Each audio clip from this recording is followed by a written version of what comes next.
आगे माई विद्यालक्ष्मी कला से कोचिंग के बड़ी हई नामा गे माई पालीगंज में सुनल ही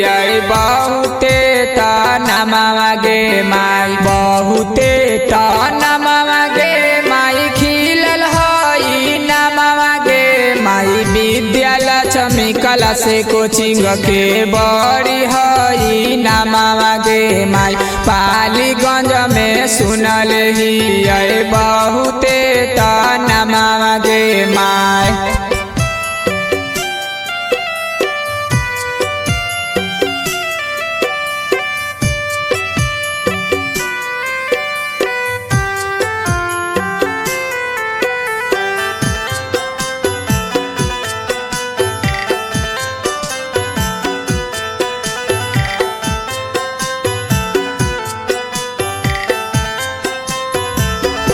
आगे माई विद्यालक्ष्मी क्लास में हो भाई बहुते अच्छा पढ़ाई आगे माई कमजोर विद्यार्थी के अलग मिल समय आगे माई अलग मिल समय आगे माई अच्छा हो भाई पढ़ाई आगे माई विद्यालक्ष्मी क्लास कोचिंग के बड़ी हई नामा गे माई पालीगंज में सुनल ही बहुते ता नामा गे माई।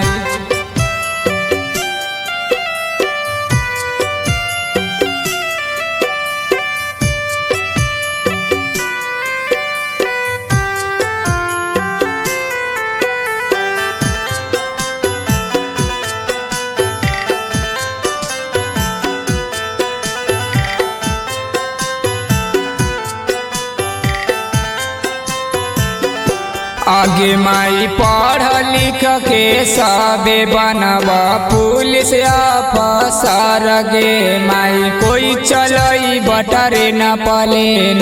कोई हेलीकॉप्टर गे माई कोई हेलीकॉप्टर गे माई कोई देश के जमाना गे माई विद्यालक्ष्मी कला से कोचिंग के बड़ी हई नामा गे माई पालीगंज में सुनल ही बहुते ता नामा गे माई। हम विद्यालक्ष्मी क्लास में पढ़े जाएंगे, ठीक है।